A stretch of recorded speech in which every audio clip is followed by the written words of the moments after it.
When you record at full screen or with any large dimensions, sometimes it's difficult to see the details of your video when producing to much smaller dimensions, such as on a mobile device or a website. That's where Camtasia's smartfocus feature can help. Smartfocus automatically predicts where to zoom in during your video to make it easier to see things on your screen. All this happens behind the scenes during recording, as smartfocus analyzes the position of your mouse cursor, which windows are active, and when text is entered. SmartFocus then uses this data to add zoom animations to your timeline in the editor.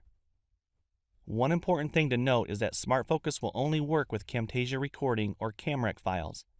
It will not work when saving your recording to the AVI format, or with other video formats that can be imported into Camtasia Studio.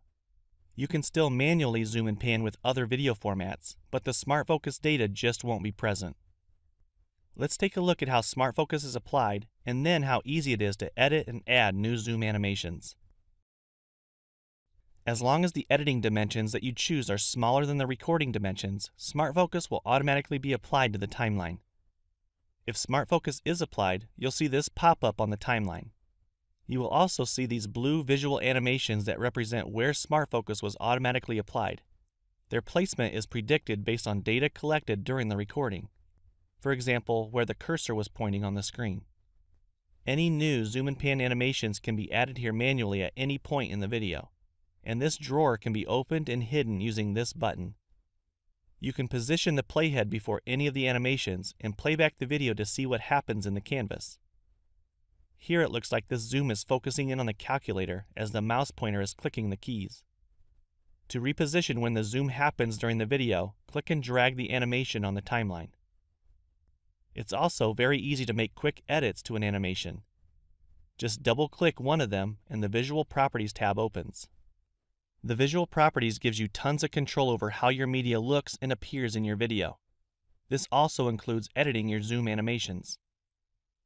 Adjust the scale of your zoom by dragging the slider, and see the changes instantly on the canvas. If you're zooming in, targeting 100% is a good rule to follow because that's where your video will be the clearest. Anything over 100% may cause your video to look blurry or pixelated.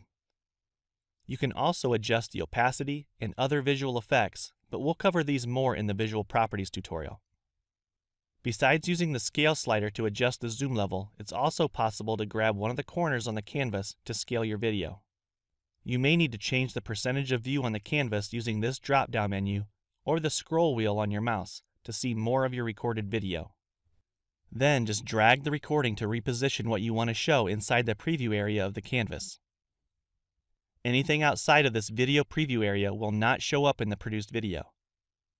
Once the video is zoomed into this new location, it will remain there until it either reaches the end of the clip or another animation.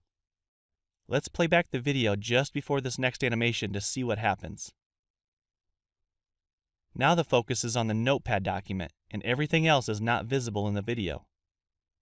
Again, if this animation needed to be edited, just double-click it and make the changes within the Visual Properties tab. Let's say you don't want to use SmartFocus, or you want to manually control where to add any zooms and pans in your video. No problem. First, let me show you how to turn off SmartFocus. Click to open the Zoom and Pan tab and uncheck this box next to Apply SmartFocus to Clips Added. Now, any new clips added to the timeline won't automatically add the zoom and pan animations.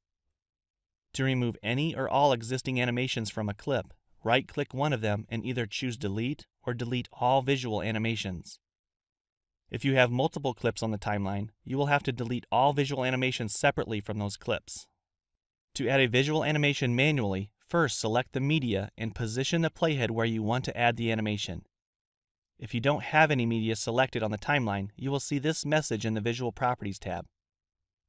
So with the media selected, click the Add Animation button.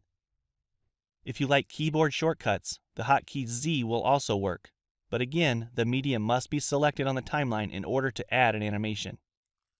You can resize and reposition the video on the canvas so that it shows exactly what you want at this point in the video. As an alternative, you can also reposition the level of zoom from within the Zoom and Pan tab. Whatever is placed inside this selection rectangle on the left gets displayed in the video at this point in time. Now it's up to you to decide if you want smartfocus to help guide you with when to zoom and pan, or take over the control yourself and add the visual animations manually. The next tutorial in this series will show you how to cut out or remove unwanted media on the timeline. If you have any feedback for us, please follow this link to a short survey.